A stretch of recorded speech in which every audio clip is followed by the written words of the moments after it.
नमस्कार साथियों, मैं अवनीश कुमार श्रीवास्तव एक बार फिर से ज्ञान अकेडमी के ऑनलाइन प्लेटफॉर्म में आप सभी का स्वागत करते हैं। कल हमने संविधान का भाग एक कंप्लीट पढ़ा था, आर्टिकल 1 से लेकर 4 तक, जिसमें मैंने आपको राज्य और केंद्र शासित प्रदेश के बारे में पूरा बताया था, कैसे नए राज्य का गठन कौन से आर्टिकल में, कैसे इसको संघ में प्रवेश करने की शक्ति प्रदान की गई है और कौन सा राज्य किस किस संघ में गठन हुआ, वो सारा का सारा मैंने वीडियो आपको बताया था। आशा करता हूँ कि आपको वीडियो अच्छा लगेगा। और आज हम सेकंड भाग, संविधान का भाग 2 जो हम पढ़ने जा रहे हैं, बहुत इंपोर्टेंट पार्ट है। तो सबसे पहले संविधान का भाग 2 पूछेगा हमसे आर्टिकल कहां से कहां तक दिया गया है। तो संविधान का भाग 2 कहां से कहां तक दिया है, आर्टिकल 5 से लेकर 11 तक इसका क्या किया है, आर्टिकल में दिया गया है। क्या है इसमें, नागरिकता या सिटीजनशिप के बारे में इसका उल्लेख किया गया है। संविधान का भाग 2 आर्टिकल पूछता है कहां से कहां तक, 5 से लेकर 11 तक दिया है। क्या दिया है इसमें, नागरिकता संबंधी प्रावधान किया गया है। और नागरिकता भारत में कैसी नागरिकता है, एकल नागरिकता का प्रावधान है। यदि हमसे पूछता है एग्जाम में कि एकल नागरिकता का प्रावधान हमने किस देश के संविधान से दिया है, तो एकल नागरिकता का प्रावधान हमने कहां से लिया है, ब्रिटेन के संविधान से लिया है। एकल नागरिकता का मतलब क्या होता है कि यदि कोई भी व्यक्ति भारत के अतिरिक्त किसी अन्य देश की नागरिकता प्राप्त करता है तो भारत की नागरिकता उसकी क्या होगी, स्वतः। कहने का मतलब क्या हुआ कि कोई व्यक्ति एक समय में केवल एक ही अपने ही देश की नागरिकता क्या कर सकता है, प्राप्त कर सकता है। अगर हमसे पूछे नागरिकता होता क्या है, तो नागरिकता का अर्थ अगर हम पूछे सामान्य शब्दों में क्या होता है, वह व्यक्ति देश के संविधान के द्वारा जितने भी सारे अधिकार दिए जाते हैं उनको प्राप्त करने का क्या होता है, वो अधिकार प्राप्त होता है। वह भारत में कहीं भी जा सकता है, जितने भी सारे रूल फॉर्स वो सबको लागू कर सकते हैं। अब पूछेगा नागरिकता किस सूची का विषय है। यदि नागरिकता पूछे किस सूची का विषय है, केंद्र सूची का विषय है। इसका मतलब होता है कि नागरिकता संबंधी जितने भी सारे प्रावधान है उस पर जो कानून बनाने का जो अधिकार होता है वो किसके पास होता है, भारत की संसद के पास होता है। और संसद में जो गृह मंत्रालय होता है वो। तो नागरिकता संबंधी प्रावधान कहां से लिया है हमने, ब्रिटेन से लिया है। नागरिकता किस सूची का विषय है, केंद्र सूची का विषय है। मतलब किसी व्यक्ति को यदि नागरिकता प्रदान करना है, उसे समाप्त करने का जो अधिकार होता है वो किसका रहता है, केंद्र सरकार के पास रहता है। नागरिकता अधिनियम 1955 के अनुसार यदि हमसे पूछता है कि भारत में किसी व्यक्ति को नागरिकता प्राप्त करने के टोटल कितने साधन हैं, तो नागरिकता अधिनियम 1955 के तहत भारत में किसी व्यक्ति को नागरिकता प्राप्त करने के 5 साधन हैं। पहला कौन सा है, जन्म से। जन्म से मतलब क्या है, यदि किसी भी व्यक्ति का जन्म 26 जनवरी 1950 के बाद यदि भारत में होता है तो वह जन्म से क्या होगा, भारत का नागरिक माना जाता है। 1950 के पहले अगर जन्म हो तो उसके लिए क्या करेंगे, तो उसके लिए हमने क्या किया, इसमें वंशानुगत के द्वारा भी क्या होती है, भारत की नागरिकता प्राप्त होती है। दूसरा वंशानुगत का मतलब होता है कि 26 जनवरी 1950 के दिन जब हमने भारत का संविधान को लागू किया तो जन्म के समय यदि माता पिता में से किसी एक का जन्म यदि भारत में हुआ हो तो अभी क्या होगा, उसे हम भारत की नागरिकता प्रदान कर सकते हैं। जन्म से का मतलब समझे क्या हुआ, जन्म से का मतलब हुआ कि यदि उसका जन्म 26 जनवरी 1950 के बाद भारत में तो उसे भारत की नागरिकता प्राप्त होगी। वंशानुगत का मतलब होता है जन्म के समय या 26 जनवरी 1950 के समय जब उसका जन्म हुआ उसमें से माता पिता में से किसी एक का जन्म यदि भारत में हुआ हो तो भी भारत का नागरिक माना जाएगा। इसके बाद है देशीयकरण के द्वारा। देशीकरण के मतलब क्या होता है कि उसने भारत की जो संस्कृति उसको क्या अपना लिया हो, या उसने किसी कला के क्षेत्र में कोई विशेष काम किया हो, विज्ञान के क्षेत्र में कोई काम किया हो, या संविधान में जितनी भी सारी भाषाएं दी हैं उसने उस संविधान की 22 भाषाओं में से किसी एक भाषा को यदि सीख लिया हो और 10 साल तक वो यदि भारत में रहा तो उसे क्या कर सकते हैं, हम भारत की नागरिकता प्रदान कर सकते हैं। जैसे पाकिस्तान का जो अदनान स्वामी था वो लगातार भारत में 10 साल तक रहे, कलाकार है, बहुत बड़े गायक हैं, तो भारत सरकार के द्वारा उनको क्या की गई, नागरिकता प्रदान कर दी गई। पंजीकरण के द्वारा भारत का कोई व्यक्ति रजिस्ट्रेशन के द्वारा भी क्या कर सकता है, नागरिकता प्राप्त कर सकता है। इसके लिए लगातार 7 साल तक क्या करना पड़ेगा, भारत में रहना पड़ेगा। और इतने वर्ष रहने के पश्चात वो क्या कर सकता है, पंजीकरण के द्वारा दिनांक से लेकर लगातार यदि 7 साल तक भारत में रहता है तो अभी से हम नागरिकता प्रदान करा सकते हैं। भौगोलिक सीमा में विस्तार करके यदि हमारे पास कोई ऐसी भूमि है जिसको हमने क्या किया, उस पर अपना कब्जा कर लिया, अर्जित कर लिया, तो उस देश में जितने भी सारे लोग रह रहे हैं उस क्षेत्र में, उस क्षेत्र में रहने वाले लोगों को क्या मिलती है, भारत की नागरिकता प्राप्त हो सकती है। जैसे मैंने कहा सिक्किम है, सिक्किम स्वतंत्र देश था, सिक्किम कैसा था, स्वतंत्र देश था, तो उसको हमने क्या कि जैसे भारतीय विभाग में सम्मिलित किया तो राज्य में रहने वाले जितने भी सारे लोग थे उनको स्वतः ही भारत की नागरिकता क्या हो जाती है, प्राप्त हो जाती है।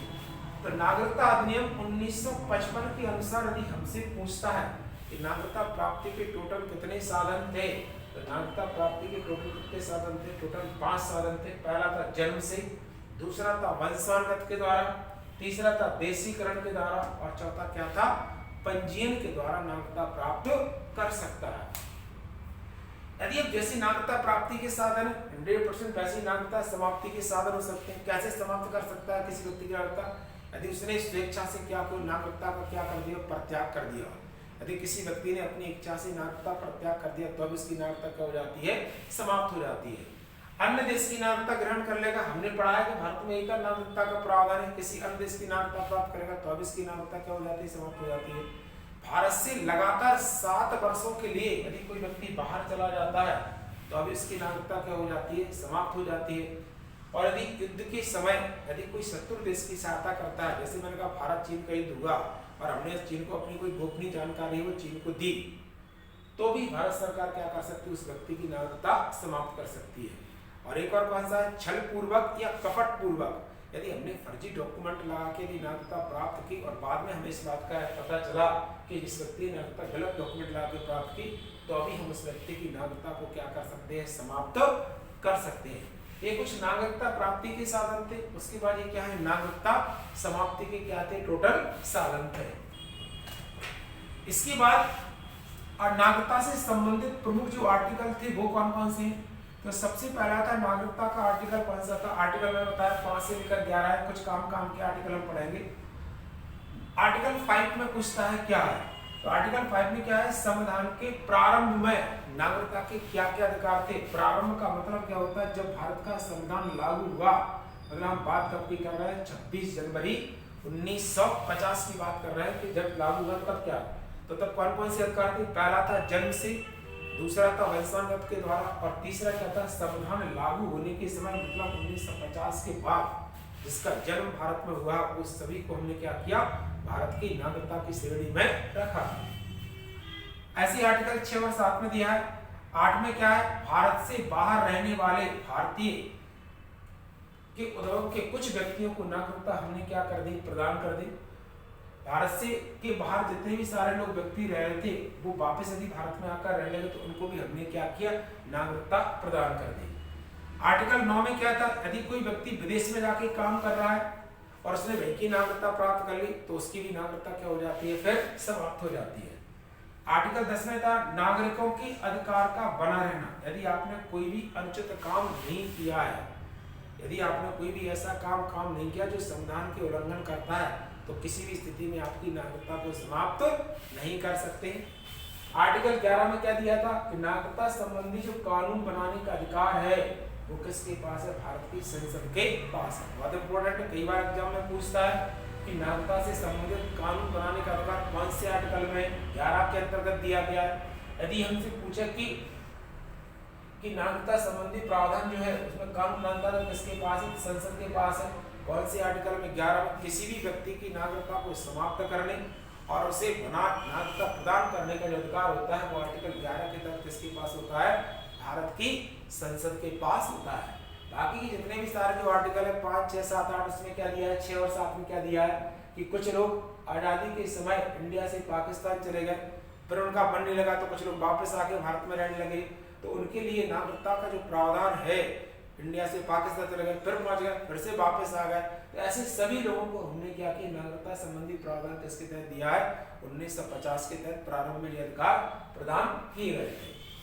इसके बाद हमने क्या किया, नागरिकता अधिनियम 1955 था, इसमें अभी तक कई बार संशोधन किया।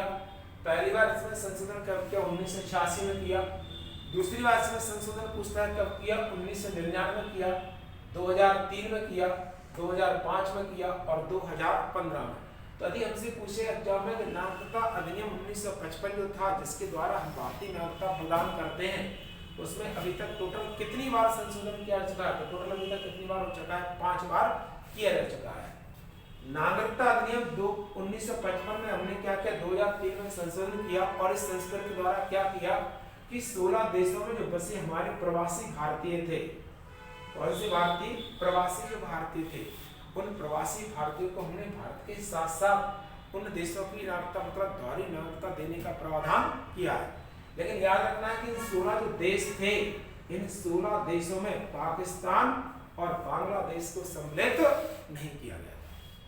नागरिकता अधिनियम 2003 में हमने संशोधन किया, क्या किया संशोधन करके 16 देश में जितने भी सारे लोग हमारे रहते प्रवासी भारतीय, उनको भारत के साथ साथ उनके देशों की नागरिकता प्रदान करने का अधिकार दिया गया। परंतु इन 16 देशों में पाकिस्तान और बांग्लादेश हमने सम्मिलित नहीं किया। बहुत सारे इंपोर्टेंट क्वेश्चन पूछ सकता है, पर अपन को इतनी सारी छोटे मोटे एग्जाम रहते हैं, उनके लिए हमें इतना याद करना है। संविधान के भाग 2 किससे संबंधित है, नागरिकता से संबंधित है। आर्टिकल पूछता है कहां से कहां तक, 5 से 11 है। क्या दिया है इसमें, सिटीजनशिप के बारे में दिया गया है। भारत में पूछता है कैसे सिटीजनशिप है, तो सिंगल सिटीजनशिप है या एकल नागरिकता का प्रावधान किया, और ये हमने कहां से लिया है, ब्रिटेन से लिया है। नागरिकता किस सूची का विषय है, तो केंद्र सूची का विषय है। इतना हर व्यक्ति को क्या करना है, याद करना है, चाहे वो किसी भी एग्जाम की क्या कर रहा, तैयारी कर रहा है। और कल का जो वीडियो रहेगा, कल हम स्टार्ट करेंगे फंडामेंटल राइट्स या मौलिक अधिकार के बारे में हम पढ़ेंगे। और आज की क्लास को यहीं पर खत्म करते हैं। वीडियो अच्छा लगा तो प्लीज लाइक करें, कमेंट करें, सब्सक्राइब करें। तब तक के लिए जय हिंद, जय भारत।